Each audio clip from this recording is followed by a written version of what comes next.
everyone. It's lovely to be here in Dublin, although not as sunny as yesterday, but in Scotland, it's about the same weather, so I'm used to it. I will be talking to you today a little bit about product management and what we think it is, but really, most of this is about you, about your experiences, and how you view product management and how the discipline interacts with all the other disciplines we're involved in product delivery and development.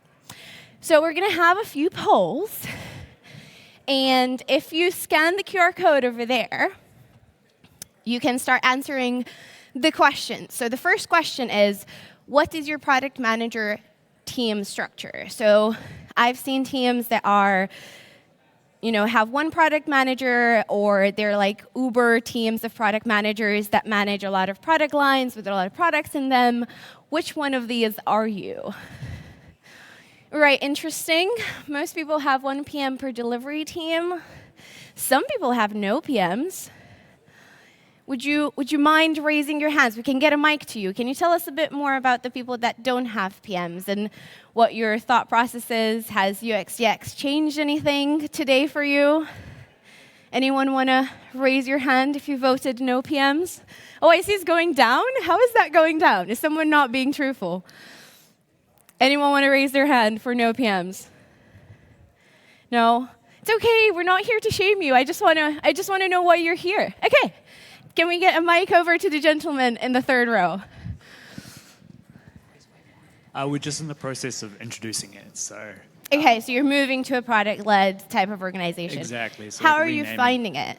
It's tricky. A lot of different point of views from executives on what it should be, Go. where it should be, like whether it's within the delivery practice, more focused around like the actual UX practice. So.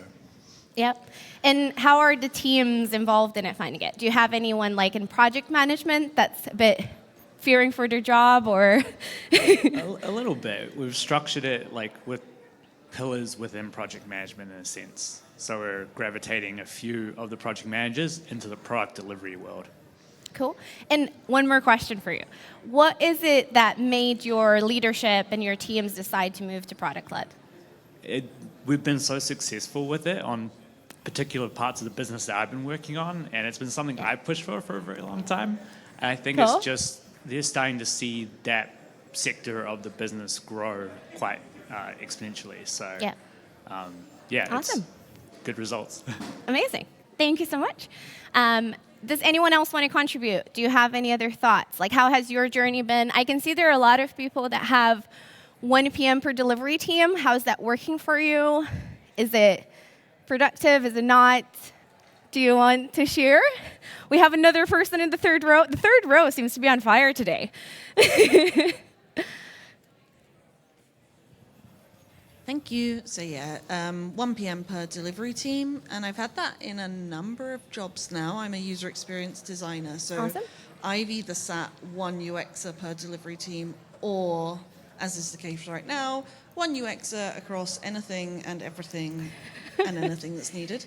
I personally much prefer being embedded in a delivery team because you become an expert in that area.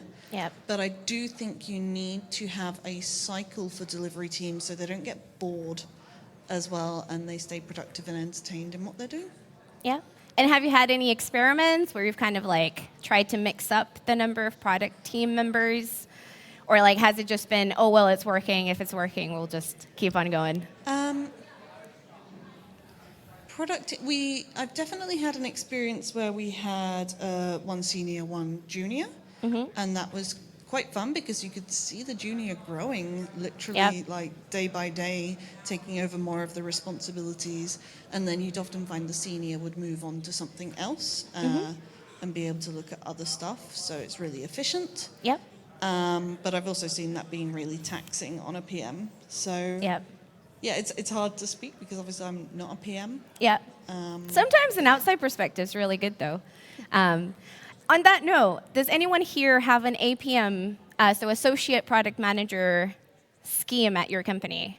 I'm curious to hear how those are going as well. Anyone? No one? Sorry? Yes, it counts. Any experience. It doesn't have to be your current company. Good question. Yeah, in my previous company, we had a PM program. It worked very well because I actually personally helped a couple of people to shift into product from being an analyst or engineer. And it's a lot of fun because they come with a great expertise and knowledge in something else. And you just figure out where are the gaps and how to help them to grasp, how to align stakeholders' point of view, who are the customers and what problem we are solving. And I think this is the best shift you can do to shift to being product within existing organization, because you come with an insane background in something that will support you in this journey. Awesome. Yep. Anyone else thinking about adding an APM program now that you've had a good good intro to why they're good for your company? I will say that we do have one for our Chase International Bank, which is our new digital bank in the UK. So we are looking at growing talent because it's very hard. You don't really go to school to be a PM. And when people want to transition, it doesn't really work that easily because you don't really know what's your gaps, what you need to learn, what you already have. So having an APM program can somewhat help you transition into that role. And to the point of the person before, it can also give the opportunity for you to learn from more experienced PMs and kind of like facilitate that transition. So we're going to move on to a next question. What are we responsible for? So there's a lot of options there. You should have the opportunity to select more than one. So be honest. What do you think we should be doing? What do you think a PM is responsible for or not responsible for? Oh, look at that shoot up. All right, all right. Okay, we're going up. There's movement in there. Okay, there's a lot of product vision. There's a lot of business priorities. There's a lot of stakeholder management, prioritization, backlog management, continuous improvement, reporting, market research. Okay, so apparently we need to do everything. So how many people here think that's maybe a bit too much? I can see some of them are starting to go down, where some people are like, no, this is something we definitely need to do. But you might have to do another, 20 other things. So I like the emoji reactions. Thank you. I feel the same. So does anyone want to kind of share? Do you think this is all the responsibility of one PM? So previously, you all responded, or a lot of you, the majority responded, that you have one PM per delivery team. And now we're saying, this is all you need to do as that PM for that delivery team. How do people feel about that? The lady?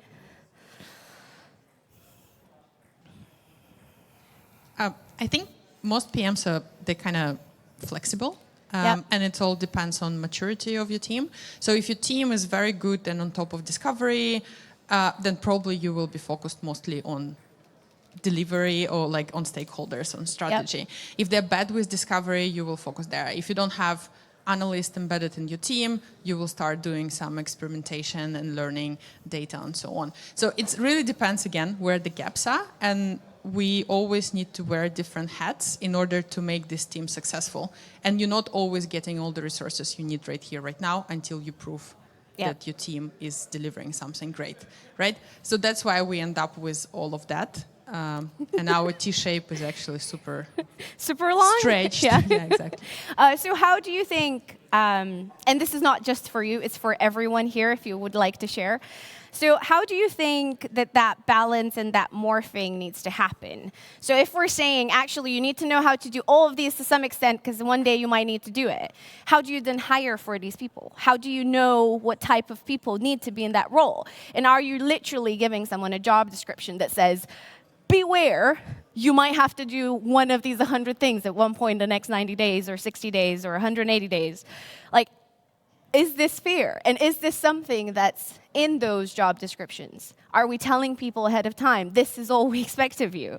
Like, is this actually happening? Or are we just saying, well, if you are a PM, there is a time when you might have to learn how to do one of 50 things, because we might need you to. And is that fair towards product teams, product managers?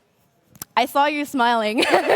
Yes, I'm one of those product managers actually that has switched from being in engineering for 8 years of my career Same. towards product. So you can actually apply a lot of things that you've done through your education or other roles in a company into product management. So these are applicable skills. But yes, it is a tough one because product management is such an umbrella term for so many things, for so many different companies. Like if you look at job descriptions for PMs, they could actually stay in a marketing team or in a product team or in engineering or somewhere else. So I think it's not standardized. And I think companies need to be a little bit more descriptive in their job search when they put the jobs up. And another thing, it's you learn by doing. It's honestly one of those things that you just need to be flexible, curious, experiment, and learn by doing. And there are senior people in product across a lot of companies, amazing, talented people that you get to learn from. So choosing the right company for you and the right mentor maybe for you, doing some coaching, mentorship programs, there are a lot of them out there that help you build some of these skills. Awesome. Thank you. I will flip that question, that statement into a question. So if we're saying there are a lot of transferable skills, and if we're saying there are a lot of things that you can learn by doing, why is it so hard? Or why is it so competitive to hire PMs? Because we're saying basically 50% of what you do can be learned on the job, or you can learn from other places. But then we're making it super difficult for people to get a product job. So what's happening there? Gentleman over there. Actually, it's our keynote speaker from this morning. Oh, yeah. No pressure. One of my really good friends and I have had this conversation for a couple of years.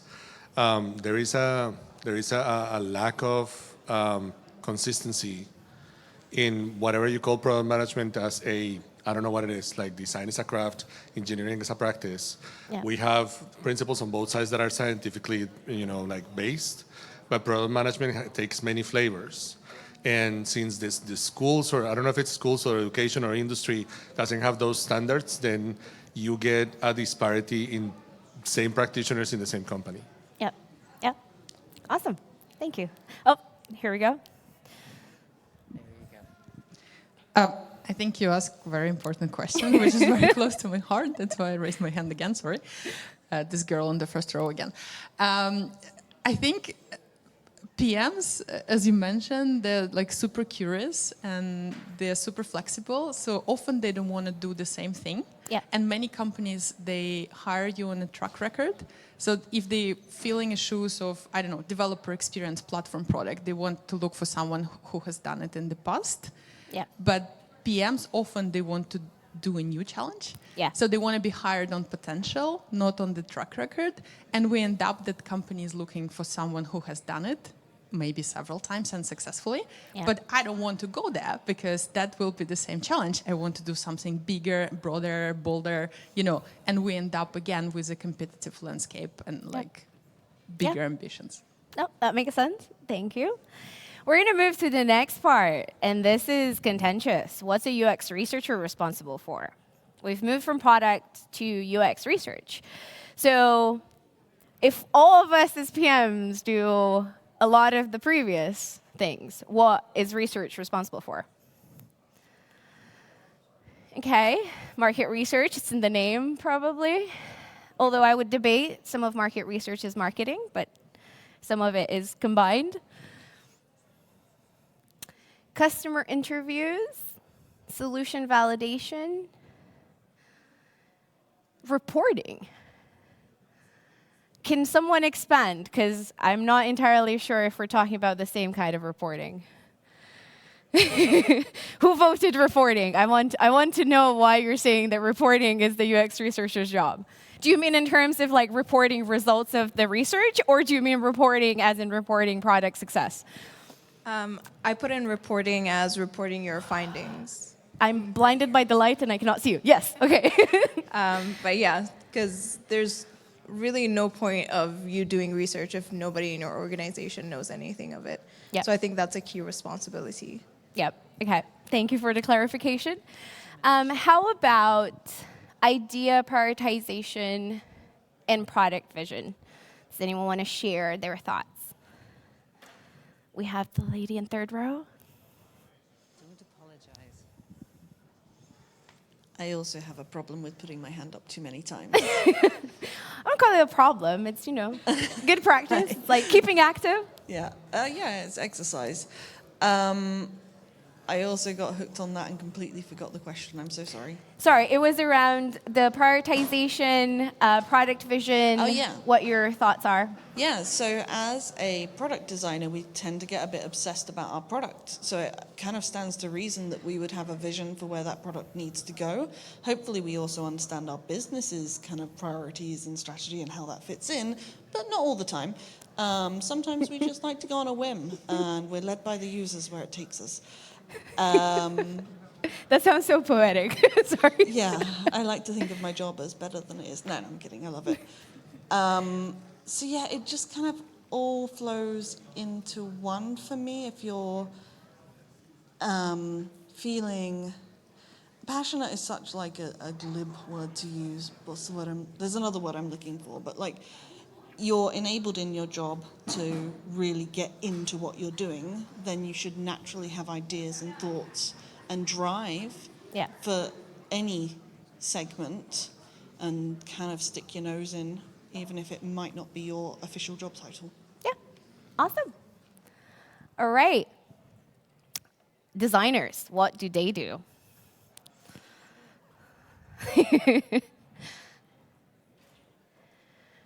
Oh, people are thinking about this a bit. Okay. Oh, cool. How much time? Okay. All right. So we have product vision, business priorities, market research, solution validation, continuous improvement. Interesting. So can you tell me a bit more about the market research part that you've attributed to designers? It's quite significant. So almost 10% said market research. How are designers responsible for market research? I see shaking heads. So if you feel strongly opposed to that view, we accept comments as well. So if you disagree and you don't think they should be responsible. Oh, I see someone in the back. Yes. Oh, and one over here. All right. Who wants to go first? It's a tie. Gentleman's on the right. Okay, I would say the main question is what type of designer, because for example, if you're a full stack designer, the UX research falls underneath it as well. Okay. So that's my perception of it. Okay. So this is in the hybrid state of you're not just doing just design, you're also doing research. Yeah. Okay, thank you. The other view, gentleman on the left. Yes, so what I believe is that, lots of ideas has already been discovered and well tested in other products. So you actually do market research in order just to kind of save money and actually learn off of other people, which is why you actually kind of benchmark and compare your solution, even with the same niche, or actually you can look elsewhere, broader. So there is usually no point in actually spend cash and like reinvent the wheel if something has been already established and it's really working. Okay, so this is more to find like validated solutions to problems you're trying to solve for your customers as a designer. Yes, well, it's one of the points you can take into account when actually designing a solution. Okay, good, cool, thank you. Anyone else on the designer attributions? Any other thoughts? Is there anything that we haven't put in there that you feel should be in there? Sorry. Ideation? Hello. Yeah, I just wanted to make a little comment here when you said about designers and versus researchers. And yeah, sure, I think there are people who are just pure researchers, but I've never really met a designer, or particularly would want to work with a designer who said, I'm not interested in doing research. To my mind, all designers should at least do some research, or at least be aware of what's going on. Mm-hmm. Yeah, no, I agree. I also like to pick on the fact that it said market research and not just generic research. We have another thing. What are some of the answer patterns that you have seen within the structure? So like, this is specifically more around product managers. So those three kind of like anti-patterns, telling people what to do, collecting requirements, but having no say in setting the product vision. And also the last one, former project manager that is only focused on delivery. They're not looking at the actual product-led mindset. And does anyone want to share some anecdotes from how you've interacted? So if you're not a PM, how that felt to interact with those types of like anti-patterns and like what impact it had on your job, whether you're a designer, a researcher, a developer, other product people. I'm trying to see, but the lights are blinding me. Rory's on it. Yeah, hi. So what I have seen lately is basically the waiter approach. Definitely, we do have people who collect requirements from RFPs or from sales and just simply download those on the designers and say, oh, we need to get this done. And then we ask why. Have you ever looked for a user, ask if they really need this? So this is actually something that we have seen happening more and more. And have you seen them at any point try to substantiate that? So like, have they ever come to researchers to be like, hey, can we run like, you know, I don't know, a survey, or like, can we do some user testing, or like, can we actually see if this is working? Can we look at like our adoption metrics? We are actively trying to push that back and fight against it and questioning why. And eventually there are some changes happening, so that's pretty good. But that's still the case. In some cases, they simply download the requirements that they get.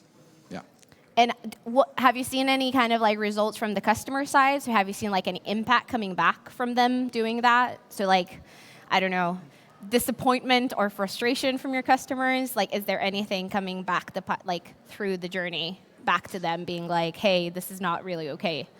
Yeah, that happened, and that's where we could say, okay, that now let's please use our skills to avoid this. Yeah, that definitely happened, as well. Awesome, thank you. Anyone else? Any other experiences? 60%, that's a big number. Don't be shy. Yeah, you don't have to name names. Thanks. I think it's just worth mentioning the impact that it can have on culture and on team dynamics and on just the general vibe of the team. If the PMs, and I come from an engineering background, but if the PM doesn't feel empowered or isn't empowered to provide a product vision or to make those decisions or to create an environment where innovation can foster, then that has impacts up and down the chain. Engineers obviously will feel that as well, that there's no point trying to innovate or trying to create new ideas because there's a barrier there to further up the line, that they just won't get any further, and obviously not healthy for a PM if they don't feel empowered. And they end up adopting that waiter persona then, which doesn't really help anyone. Yeah. Thank you so much. That is a very important point. Yes. Welcome back. So to me, the mini CEO and the former project manager are very similar. It's just that their rationale of why things need to get done are different. One is, I don't know, maybe business reasons, and the other one is just viability or feasibility. So to me, the consequence of any of these anti-patterns is lack of clarity in decision making and lack of leadership. Yeah. And then the team takes the other responsibilities trying to fulfill the gaps, but that slows down the whole process and creates conflict and that kind of stuff. Do you think that sometimes, because we ask them to do so many things, it's easier to just be, well, I'm just going to look at what needs to be done and I'm just going to go and tell the teams to do it? So do you think the fact that we have so many expectations, or the fact that we have such vague expectations, can actually make it worse? And these anti-patterns come into play because we're not actually telling people, okay, this is what you're actually hired to do, and we're empowering you to do that. We're telling them you have to do these 500 things, and they have to be done as soon as possible, and you have to figure out how you do it. Is that maybe also a reason? Because we expect so much, but we give so little direction that sometimes it's just easier to just fall into one of these. I will ask the question, is anyone else wanting to contribute? Because we have a serial contributor here. Can you hand me the mic? I can hear someone. Is the mic working? Yes, it is working. Okay, yeah. Perfect, this is weird. I think one thing that's interesting is that you've added there, for example, former project manager, maybe it's, I don't know, engineering background. Yeah. For me, I used to be a software engineer, and then I got an interest into moving into product. And I don't see like a clear linear trajectory into that. It seems like it's different industries with their own degrees and, I don't know, boot camps. They have that formal training, and then you're just thrown into this new job, and then you just bring in the old patterns. I've noticed that as like a former software engineer. I'm just used to maybe delivery, maybe not the research aspect, etc. So maybe one of the reasons for the anti-patterns is because there's not really like a structured pipeline into product management. It just seems a bit random. I don't know, maybe I'm wrong. Yeah, I think we just can't make up our mind about how to get there and what to do when you got there. So no, I totally agree. It is not very straightforward. I think out of all of the careers and roles that I've had, product management and to some extent product marketing management are some of the most random careers that I've had, where people don't really tell you what to do. They're just like, okay, we need you to fix this. And it's like, cool. How? Like, what do you want from me? So I think there's a lot of learning how to relate and how to go back to the product and the customers. And those things are not maybe innate in things like engineering or in other industries where you're like, or in other roles where you're like, okay, I know what I need to do and what's expected of me. And this is more, we need you to do this, but we don't really want to tell you how, or like we don't have what to tell you. Just figure it out. So I completely understand. And maybe it's something we need to fix in the industry. And just one thing I wanted to add. I don't know, this is just my theory, but I feel like this role, it's a new role. It's almost like the glue. They call it the CEO of product. You want to connect the marketing, the engineering, the finance, like you're connecting everything. So it's just shifting depending on the type of business you're in, the needs, etc. It's not really formalized, and the only way to get there is through that business intuition that you only get with more experience. But obviously, if you don't have the experience, it's hard to like enter that role. So it's a tricky one. It's a vicious circle, potentially. But I think also, I want to also mention this. Sometimes people work so hard to get into product and to become a product manager. And once they get there, they realize it's nothing like what they wanted. And then they're a bit stuck. And then they're thinking, well, I just gave up my other career to make it here, and now I'm here. It's not really what I expected. And also, if you change companies, things can change drastically because, again, there's no like consistency between, and there are no expectations level set across the organizations. So just for people here aspiring to be a product person, just make sure you do your research before you jump in, because it might not be what you expect, or it might be more than you expect. I think we've gotten to the end of our questions. Are there any other questions or any other thoughts that people want to discuss? Because it is a forum, so it's all about you. Yes. At the beginning, you mentioned like a majority of people said that they have like 1 PM per team. Was it that case? Yes. Yeah. I think one of the problems is that PM can get very lost, again, because of everything we've discussed. And I don't know how many companies have proper product teams. Being a PM as part of a product team where you are really not just servicing a delivery team, but you are first and foremost part of that guild, that team of other PMs and designers and UX researchers where you meet, where you discuss, where you solve things together. I think that is a piece that can fix a lot of this uncertainty and feeling lost into what's expected of you and what you're supposed to do. If you join a company that has a proper product team where you can rely on others to help you is one way to help with that. I also have another suggestion. So we actually have communities of practice. I'm sure a lot of you have heard about them. We actually have a very good framework. We have them firm-wide, location-wide, and kind of like theme-wide and topic-wide. So we actually do have a product management and product community. And we have people from across our organizations, our teams, that, again, are kind of isolated in their delivery teams.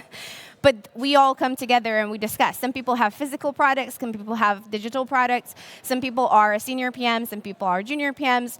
And we sometimes just meet to talk about, hey, you know, like, there are these changes happening. I just want someone to talk to me. And that might be, we bump into each other in like the kitchen and it's like, hey, do you want to set up like just an informal coffee chat with everyone like in the community because we all are feeling a bit stressed? And we just set it up, we talk, we try to get some of the teams that are involved in the transformation or changes. We're setting up like a mentorship program internally so we can get people that are aspiring to have a product role or people that are more kind of like at the beginning of their career with more senior ones so they can learn from each other. And it really brings that sense of, I know what I'm doing to an extent, or someone can guide me.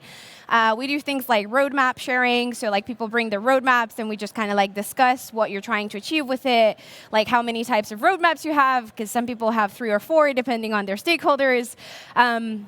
So just to give you an idea, if you are in that situation and your company is maybe a bit smaller or maybe a bit more separated in terms of your product teams, you might want to look at creating a community of practice for your product teams, because that brings them together, and to some extent it might dispel a bit of that uncertainty and give them a sense of support to each other. So, are we any other contributions, or are we at time? One more. Yeah, I think it really comes down to collaboration with the stakeholders and their willingness to do that, especially in the anti-patterns. Like, I worked on a team which you didn't capture there as a scenario, but we had 3 PMs for a larger delivery team. One would say no to everybody, one would say yes to everybody, and I would ask everybody why. They'd always try and go to the yes guy first because they don't want to try and explain themselves, and you have to work with them to change that mindset because you want the result to be better than either of those scenarios. Yeah. Yeah. I love that. I think like the why person is usually the most hated one because like at least you get a definitive yes or no. But when you ask why, people are like, oh no, I really need to think about this now. Like I actually have to go back and give a proper answer because they've asked me why. They have to do work. So. Yeah. Thank you. All right. Are we ready? Okay. Thank you so much, everyone. It's been so much fun to chat with you today. If you want to find me and have a chat afterwards, just come and say hello, or you can scan my badge and ping me on LinkedIn. Right. Don't go anywhere, please, because I have a question for you. Okay. Actually, let's move one. So before I ask Alex her question, I'm going to ask you for your feedback on her session. Be honest. Feedback is a gift. Also, constructive feedback is a gift. So, Alex, if you,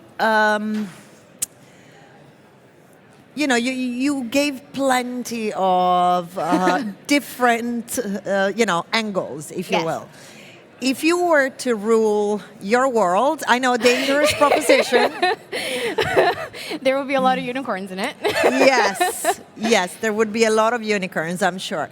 But what have you seen work? Very, succinctly. How would you structure things? Having a solid product vision and having very clear collaboration patterns for all of the product teams. I'm talking about engineering, design, research, marketing, sales, everything. Making sure that people know each other, they know how to interact with each other, they know when they need to come in and when they need to talk to other people. That makes the most difference. And then the third thing, always talk to your customers. Always, even when they're so upset and so annoyed and they don't want to talk to you. Be like, listen, I'm just gonna sit and listen. You just talk to me and tell me what you hate, what you like, and what we can do better. It's painful. It's annoying, it's frustrating because you're like, but I'm working so hard and they're still not happy. And it's like, yes, because you're still doing something wrong. And you need to figure out what that is, and all of the teams need to come together to figure out how to solve it. And to that I can only say amen. Thank you, Alex. Thank you. Let's give her a round of applause. Have a great rest of the day and see you around. Also, Sorry, one more thing. We're thinking about maybe doing a UXDX community meetup in Scotland. I live in Scotland. So Roisin is your person if you would like that to happen, if you're from Scotland too, or you want to see Scotland. And the second thing, if you're coming to the workshops, I'm running one on Friday at 1. So if you want to sign up, it's around product marketing and product management. I hope to see you there. Amazing.